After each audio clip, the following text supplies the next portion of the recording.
Muito se tem procurado nessa pandemia. E eu queria falar com vocês aqui algumas coisas que talvez os jovens não procuram tanto hoje, devido à facilidade da internet, devido aos celulares na palma da mão. Mas eu queria falar um pouquinho dos livros.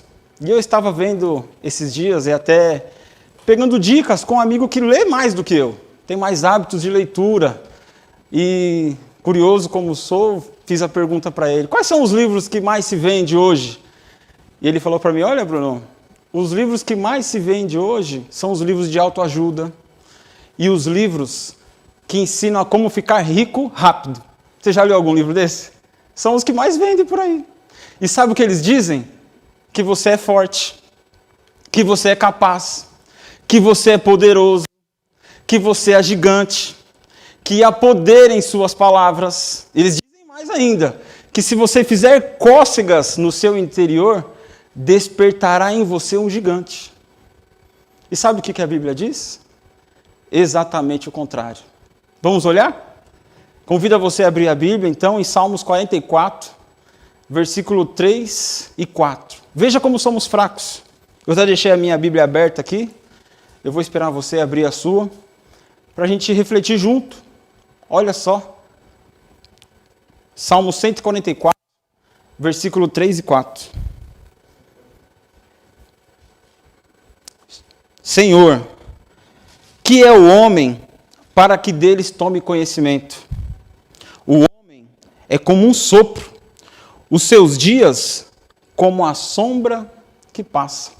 Esse sou eu, esse é você, esse é os nossos irmãos, esses são os nossos governantes, são assim, seres humanos, fracos. A Bíblia que diz isso. Nós temos as nossas debilidades, muitas, e eu queria falar de algumas aqui. A primeira que eu queria falar são as debilidades físicas. E a gente está aí, o espelho não mente. E é evidente que com o passar do tempo, gostando ou não, querendo ou não, o tempo vai esculpindo algumas rugas no nosso rosto, que às vezes se tornam indisfarçáveis. É ou não é? De vez em quando, um bom cosmético ajuda. Daqui a pouco, uma cirurgia plástica dá uma boa melhorada. Olha, não é? Mas chega uma hora que nem Dr. Hollywood e a sua equipe dá mais jeito. Tem hora que não tem mais o que fazer. As pernas ficam bambas, os joelhos trôpegos, as mãos descaídas, os olhos embaçados. E dizem os entendidos que a cada fio de cabelo branco que nasce na nossa cabeça é a morte chamando você para um duelo. Tem gente que já tem uma tropa acampada ao seu redor. É assim a nossa vida, nós somos fracos. Assim é eu, assim é você. Temos as nossas debilidades emocionais.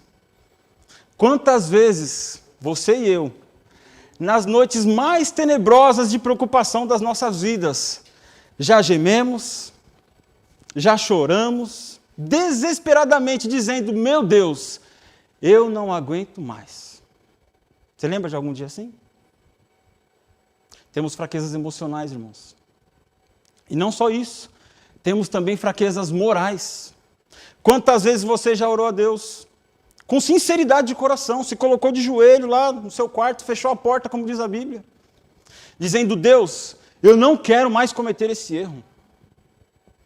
Eu não quero mais transgredir e cair no mesmo ato, nesse mesmo pecado. Deus, eu não quero reincidir nesse erro. E daqui a pouco você se flagra cometendo o mesmo erro, o mesmo pecado. Não é porque faltou sinceridade em você, irmão.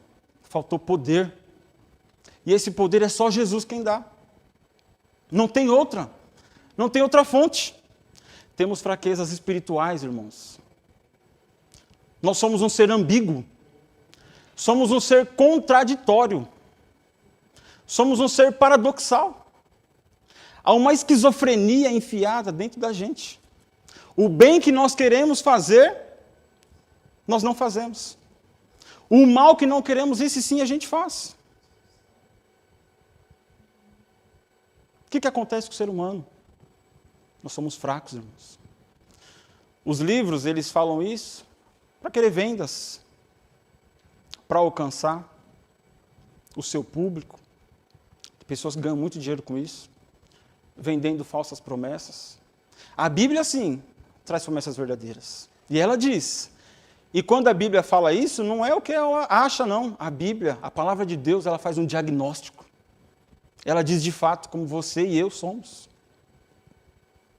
Vamos dar uma olhadinha em Romanos. Abre a Bíblia aí. Romanos, capítulo 7. Vamos ver o que a Bíblia diz. Muitos já sabem esse versículo de cor.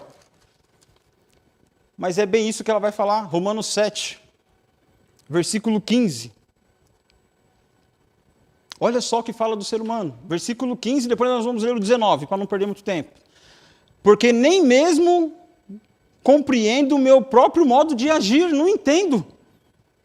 Pois não faço o que prefiro, e sim o que detesto. Já aconteceu isso com você? Versículo 19. Porque não faço o bem que prefiro, mas o mal que não quero, esse eu faço. Acabamos de falar aqui. Assim é o ser humano. Mas é tão bom saber que seu Deus, o nosso Deus, tudo pode. Não há impossíveis para Ele. Não há doença incurável para Ele. Não há vida irrecuperável para Ele. Sabe aquela pessoa que você vê à margem da sociedade? Próximo de você? Que as pessoas desprezam? Que as pessoas não querem nem chegar perto? Para Deus, não há vida que não possa ser recuperada. Ele é um filho de Deus. Tenta colocar esse pensamento na sua mente. Às vezes dá vontade de fazer coisas que a Bíblia não aprova. Mas pense nisso. É um filho de Deus também. Não cabe a nós. Somos fracos, irmãos. Muito fracos. E outras coisas também que Deus é capaz de fazer. Não há casamento que não tenha solução para Deus. Não há causa perdida para Ele. Ele pode tudo quanto Ele quer. Esse é o nosso Deus. A grande pergunta é: quão grande é seu Deus? Quão majestoso é o seu Deus? E eu fico pensando aqui, na leitura, quando eu estava preparando o sermão, como Isaías descreveu o Deus. Como Isaías descreveu o Deus dele. E você conhece bem, você que lê a Bíblia, você que fez estudo bíblico, você lembra de alguma passagem que Isaías fez? Eu tenho a minha preferida, predileta, e eu vou dizer para vocês qual é. Mas eu queria ver outras. Vamos abrir então Isaías, capítulo 40.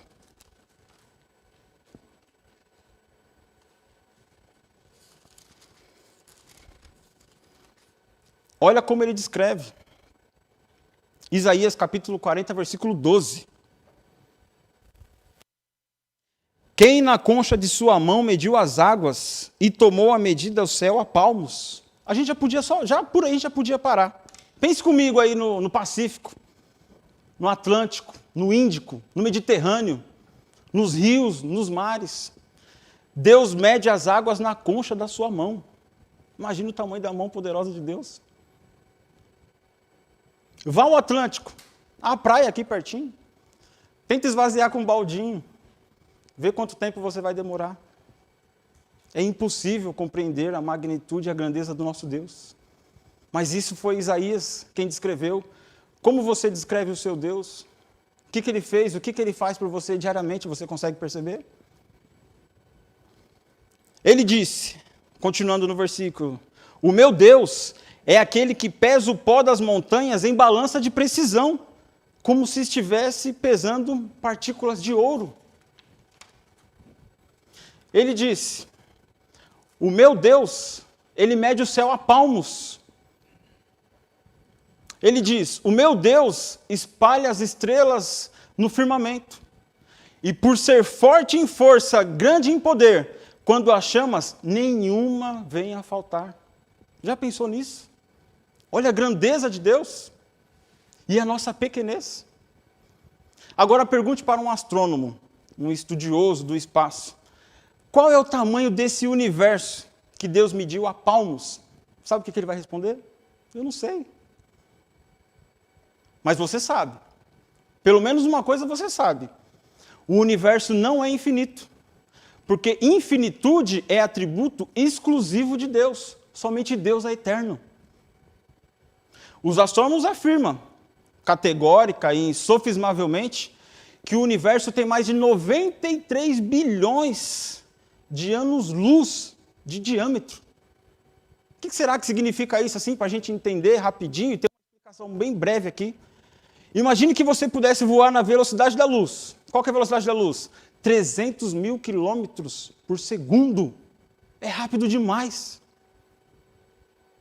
Você levaria 93 bilhões de anos-luz para ir de uma ponta a outra, de uma extremidade a outra. Qual que é o tamanho do universo? Por que Deus criou tudo isso? Ele é maior do que tudo isso. Ele é seu Pai. E Ele está dizendo, eu tudo posso. Pergunte um astrônomo também, quantas estrelas existem no céu? Sabe o que ele vai dizer? Eu não sei. Mas eles afirmam também, categoricamente, que existe mais estrelas no universo do que grãos de areia em todas as praias e desertos do nosso planeta. Experimente ir até a praia. Enche a sua concha, a sua mão, faça uma concha, enche de areia, leva para casa. Coloque assim numa mesa de vidro. Tente contar quantos grãos de areia você consegue carregar na sua mão. Deus diz isso. Os astrônomos dizem isso. Há mais estrelas no céu do que grãos de areia em todas as praias, em todos os desertos do planeta Terra. É muito grande. É coisa que a gente não consegue imaginar. Este é seu Deus. Ele tudo pode. Mas sabe, irmãos, não é apenas o macro universo que impressiona. O micro também. Quando você está em casa, ou num ambiente que tenha plantas, tenha verde, pegue aí uma folha simples. Dê uma olhada assim, minuciosa, de perto, talvez contra a luz. E você vai ver que os caminhos que tem ali na folha daquela planta é mais complexo do que a região central metropolitana de São Paulo. Os caminhos que tem ali, os encontros por onde passam os nutrientes daquela folha. Esse é o nosso Deus. Vá até a sua cozinha, pega um ovo, quebra ele na frigideira. Aquela gema ali, ela é mais complexa do que qualquer máquina que o ser humano jamais inventou. Uma simples gema de ovo. Esse é o nosso Deus impressionante. O que será que Deus não pode fazer por você? Quando a gente fala de um oftalmologista, a especialidade dele, cuidar dos nossos olhos, um olho que envelhece, um olho que daqui a pouco a gente está forçando a vista, usando óculos de descanso. Eles afirmam também que os nossos olhos têm em torno de 2 milhões de fios duplos encapados, um circuito dentro dos nossos olhos.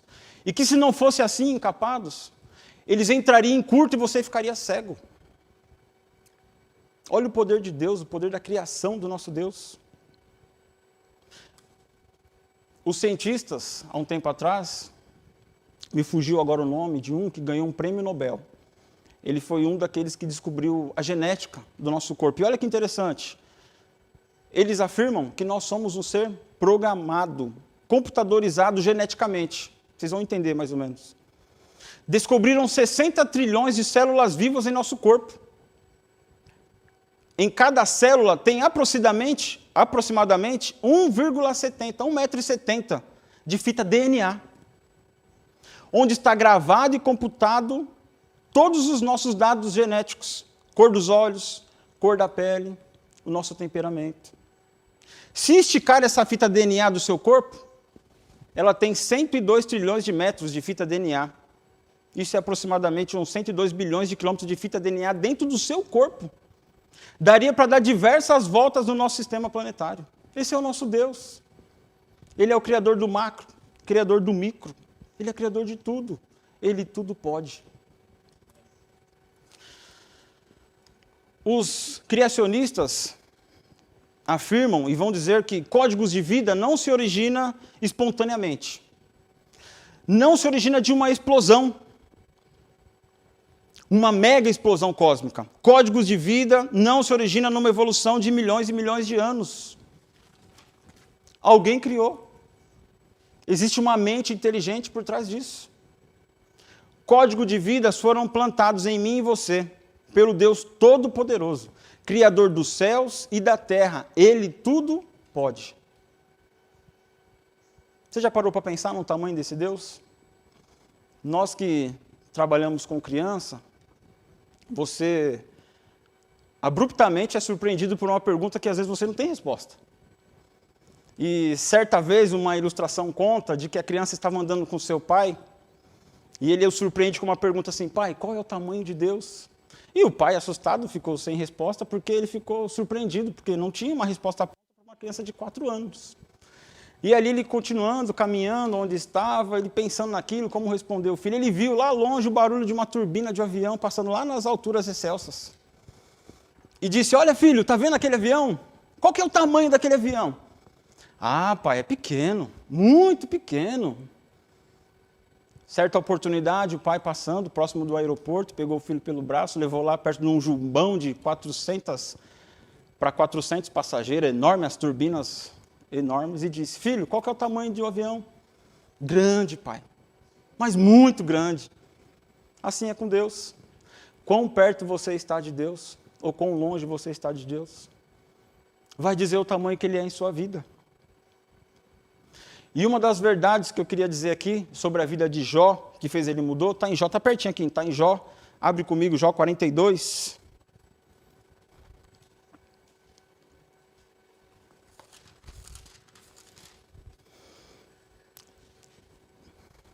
Nós da igreja sabemos bem a história de Jó, e quem não sabe, eu aconselho aí numa sentada rápida, num sábado de tarde, ou até mesmo depois do culto, você lê a história de Jó de uma vez só. Você vai ver coisas impressionantes. Em Jó 42, tem uma verdade que mudou na vida dele, 42, 2. Bem sei que tudo podes, e nenhum dos teus planos pode ser frustrado. Sabe, irmão, a gente já anda já com a cabeça já meio alienada já com os costumes humanos, para falar sobre o acaso. Não existe acaso, irmão. Não existe sorte, azar, feitiço, olho gordo. Você não precisa ter medo de sexta-feira 13. Os planos de Deus, irmão, Jó já afirmou aqui, diante da experiência de não tem acaso. Deus não pode ser frustrado. E me permita ser um pouco informal agora. E eu não posso deixar de dizer o que Deus faz na minha vida, o que Ele fez na minha vida. Hoje eu estou aqui, diante dessas circunstâncias, rodeado pelos membros aqui da nossa igreja, do portão, mas nem sempre foi assim. Deus é poderoso, irmão. E eu pude experimentar e experimento cada dia esse poder, uma dose de ânimo do poder de Deus na minha vida. E eu olho aqui, há pouco tempo atrás, estava conversando com os meus colegas de trabalho, há 15 anos atrás, passou rápido demais. Mas um pouco mais para trás disso, eu me lembro também, quando era criança. E minha história de vida, como a de vocês, também não foi fácil. Para vocês terem ideia, eu nasci de uma pessoa que ela não tinha condições de cuidar nem dela mesma. E quando ela se viu grávida, ela morava de favor na casa de uma família. Ela tomou uma decisão na vida dela. Sabe o que ela fez? Eu não posso cuidar nem de mim. Como é que eu vou cuidar dessa criança? Ela me deixou e foi embora. Nunca mais voltou. Sabe quantos anos tinha a pessoa que ficou comigo nos braços? 60 anos. Imagine você, me perdoe senhora, imagine você com 60 anos, com uma criança nos braços agora, e aí, o que você vai fazer? O que você vai dar de mamar? O que você vai fazer quando ela chorar de madrugada? Essa foi a minha história. Deus me entregou na mão daquela senhora. E era uma senhora que vivia errante também, cheia de problemas, viu? Muitas dificuldades. E com o passar do tempo, ela me contou como foi a experiência dela, ela se viu que era uma missão impossível para ela. E ela fez um propósito com Deus. Se o Senhor me ajudar a cuidar dessa criança, eu vou cuidar dela até ela ter condições de se virar sozinha. Olha, que audácia, né? 60 anos, cuidava pelo menos uns 18 anos aí ia precisar, né? 78 anos. A minha mãe viveu mais do que isso, posso adiantar para vocês. Não sei se é porque ela tinha uma responsabilidade, é porque ela tinha vontade de viver mesmo. E ela cuidou, irmãos. E não foi fácil. Eu sou o resultado de muita luta, de muita oração. Por isso que eu vejo os jovens da igreja, vejo as famílias que têm filhos jovens na igreja, e hoje eu tenho o privilégio de trabalhar também junto da igreja. E eu vejo as mães sofrendo, pedindo oração pelos filhos. Não desista dos seus filhos. Ore por eles. Coloque ele no desbravador, mesmo que não queira. Vai lá, leva, acompanha, vai acampar junto, vai fazer caminhada, vai fazer desfile de 7 de setembro. Estou falando de uma ocasião normal, né, irmãos? Eu sei que agora está complicado para ver como é que é as coisas. Mas dá certo. A minha mãe cuidou de mim com muita dificuldade. Mas ela fez um propósito com Deus e se colocou nas mãos de Deus e ela se tornou adventista quando ela me pegou para criar. E a partir de então, ela com uma criança nos braços, ela começou a ir para a igreja. Minha mãe fumava, comia carne de porco, comia comida oleosa. Minha mãe era de Minas Gerais, do interior. Fazia tudo errado, irmãos, que a gente conhece hoje. Sofreu demais as consequências, viu? Pagou no corpo. Mas esse propósito ela tinha firme com Deus e foi até o fim. E Deus abençoou, deu certo. Minha mãe cuidou de mim, irmãos, até os 25 anos. E entre lá, teve idas e vindas, viu? Não foi fácil. Como adolescente, ela me levava para a igreja. Como pré-adolescente, pré-jovem, né? Eu decidi sair, achava que eu sabia fazer o que era certo, que eu sabia o que era melhor para mim. Me decepcionei, me frustrei, me machuquei, me arrependi. E como um culto como esse, irmão, lembro como se fosse hoje. Eu cheguei pela porta da igreja, chorando, desesperado, porque eu achava que minha mãe estava à beira da morte. Ela já estava sem voz dentro de casa já, devido às labutas da vida. E eu corri na igreja, né, como desespero, e eu sentei naquele banco e comecei a chorar copiosamente. E aí o momento do pedido, né, de pedido e oração, eu me coloquei em pé, comecei a falar e comecei a chorar ao mesmo tempo, pedindo para que Deus abençoasse a vida da minha mãe, porque era a única pessoa que eu tinha criado sem pai. E aí uma irmãzinha sentada do meu lado, ela já tinha costume de levar o lenço para a igreja, né, de secar muitas lágrimas. E ela me deu um lenço, secou minhas lágrimas e falou: olha, Bruno, Deus te abençoe, você está tendo a oportunidade hoje, volta para a igreja, meu filho. E eu voltei, irmãos. Já faz tempo isso. E de então comecei uma nova vida na igreja, né, retorno. E pouco tempo depois, eu tive a oportunidade de começar a trabalhar na escola adventista. Realizei o sonho da minha mãe. Mas olha só, ela não pôde ver. Ela faleceu antes. Meses, questão de meses de diferença. Mas isso não me deixou triste, não. Pelo contrário, me deixou esperançoso. Porque eu tenho um encontro com Jesus, primeiramente, no céu. Mas quando eu ver minha mãe também, irmão, pensa na alegria dela olhar, agradecer a Deus, olhar e ver que deu certo. Andar com Jesus dá certo. Andar com Jesus dá certo, Ele tudo pode. Não deixe as coisas da vida decepcionar, não deixe as coisas da vida te frustrar, não deixe as coisas da vida desanimar. É difícil. Nós somos frágeis, o ser humano é fraco. Mas Deus é forte. Coloque suas vidas nas mãos de Deus. Ele tudo sabe, tudo vê, Ele tudo pode. O versículo que eu deixei gravado aqui, irmãos, que eu falei para vocês de Isaías, eu quero ler agora com vocês, é Isaías 49. Alguns já sabem qual é. Esse versículo eu falo que é o versículo da minha vida. Qual que é o versículo da sua vida?